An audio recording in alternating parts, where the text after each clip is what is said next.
Hi again, this is Pablo Salcedo, your family realtor. Today I just wanted to give you a little more information on the steps into getting your dream home. Now I know there's a lot of information out there, but I wanted to give you my circle or my process of buying a home. The first step, and I know this might be controversial, but the first step would be in getting pre-approved. It is very important that you sit down with a loan consultant to really know what your payment will be. Now I know there's information out there with mortgage calculators that can give you a good idea, and with you looking at that you might consider, hey, I can afford that, that's not a problem. But there are other things to it that will help you know what you are approved for. And I've seen it before where a buyer goes to a home, loves it, starts the approval process afterwards, it doesn't qualify for one thing or another.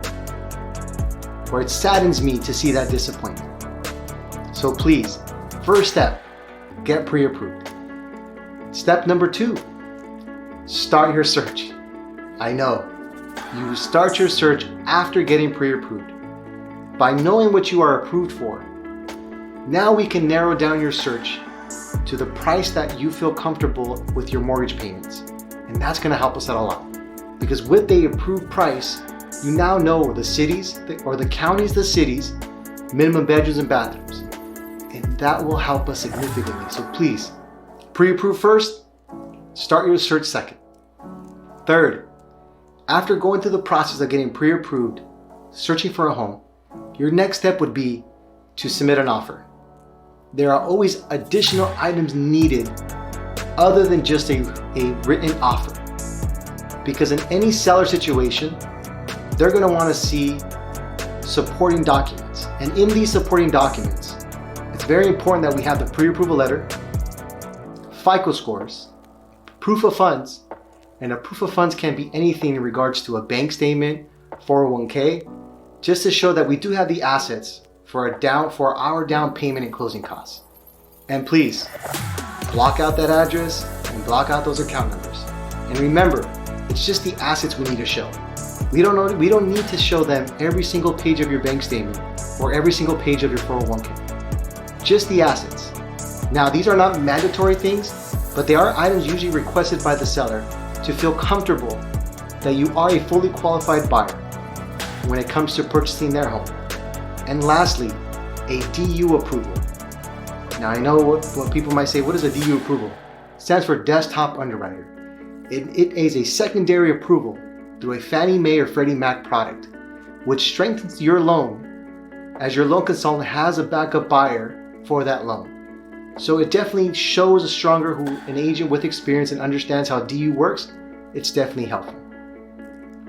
These are definitely important items for you to have when it comes to submitting offers. So great news, you just got your offer accepted. The next thing we will do is we will open escrow. And within opening escrow, the first important step for you to do is to wire your deposit. The amount was already determined on your contracts. Escrow will then send you an email with wiring instructions.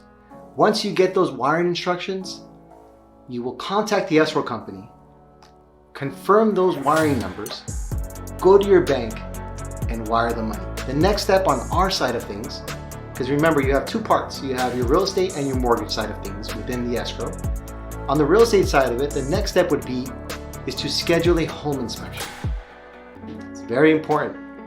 Home inspections are third-party licensed inspectors that will inspect the home for you. It being a third-party inspector, they are third-party fees that are not included in your closing costs that you will have to pay for out of pocket at the end, usually at the end of the inspection. Now when it comes to a home inspection, we highly recommend hiring an inspector. Now I know we have family who are contractors or handyman or who have bought several homes prior, which is great, but we still highly recommend a licensed inspector. It is very important. And if you still do not want to hire a licensed inspector, but you want to use a handyman or contractor, just to let you know, you would have to waive your inspection because you did not use a licensed inspector. The seller will also provide, in this part of the process of inspections, the seller will also provide disclosures. Disclosures are very important. They usually give 3 years of history in regards to the property. So 3 years history of the property, of the sellers to their best knowledge, will be written and explained on these seller disclosures. There's really two forms that there's two important forms that you really have to look at. It's the transfer disclosure statement and the seller property questionnaire, the TDS and SPQ. All of it's important, but those two you really have to go thoroughly through and ask any questions from them. When you have completed all your inspections, you will then proceed to requesting repairs from the seller. Repairs from the seller can be actual repairs, credits, or price reductions. Those are usually the three common things that we do when it comes to the request for repairs. But every home is different, every seller is different, but that's usually the standard process. Once your inspections are done, once your appraisal is completed, you have one thing still waiting, would be a loan approval. A loan approval is when the bank finalizes your approval for the property. And these three things, your inspections, your appraisal, your loan, are very important in a contract. They're called contingencies. And these contingencies are your protection through that process, where you have your inspection contingency, your appraisal contingency, and your loan contingency. Anytime in that contingency period, you are allowed to back out of the escrow process without any penalty, cost of any kind towards your deposit. You get your full deposit back as long as you back out within that process. So after everything is done and you are okay with your loan contingency, your appraisal contingency, your home inspection, your inspection contingency, then you're going to have to sign off on those contingencies. Per our contract, we have to perform. After you sign off on those contingencies, then you kind of move more closer to the closing period of things. If you decide to back out after signing off on those contingencies, you may incur costs, fees, or penalties to your deposit. So it's very important before signing those contingencies off, that you have a good understanding what you're signing off. And it's actually a form you have to sign. It's not just any day that passes. If you stick to the contract, you're going to have to sign off on those contingencies. So usually by that time you have a good understanding of what you're signing off. And once you sign them off, you're done with that process. You've negotiated everything. Your value is good. Your loan is good. And the next part, it's going to go towards your closing. And this is the exciting part, because you're basically cleared and ready to go. Towards that part, prior to receiving your loan documents, just know that you will be getting a closing disclosure, what we call a CD, from your lender. And it's very important once you receive that CD closing disclosure that you acknowledge it, because there's usually a 3-day process where you have to wait before you can sign your loan docs. And if your escrow is coming closer to the end period, it's very important that you acknowledge it as soon as you get it. Review it afterwards. Talk to your lender if you have any questions.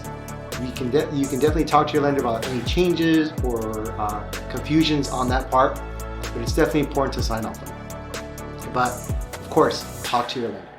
And after signing off on the closing disclosures, you get your loan docs. Escrow will receive those loan docs. They don't go to me, they don't go to you directly from the lender. They go directly to escrow. Escrow will then contact you to set up a time to meet a notary to sign those loan docs. The notary will meet you. There's mobile notaries that can meet you at your home, work, Starbucks, anywhere you'd like to meet to sign those loan docs. There's usually about 100 pages, and every page needs your name, your signature, or initials with a date. So come ready and come prepared. After you sign those, the notary will then give you a copy, give you a statement of how much you're going to need to bring in for you to bring in to close the escrow and to wire the funds into escrow so you can close. She will take the originals, or he or she, the notary, will take the originals back to the escrow company. The escrow company will send them back to the lender. Once the lender receives it, they will start a funding process. Once the lender funds the loan, then the lender will authorize the escrow company to record the deed. Once escrow records the deed with the county, congratulations, the home is yours. Now I know this is a lot of information, and as you go through the process, you will go through these steps and they will become more easier to understand as you go through. But if you have any questions, please feel free to send them to me directly through here, email me, call me, text me, whatever is easier for you.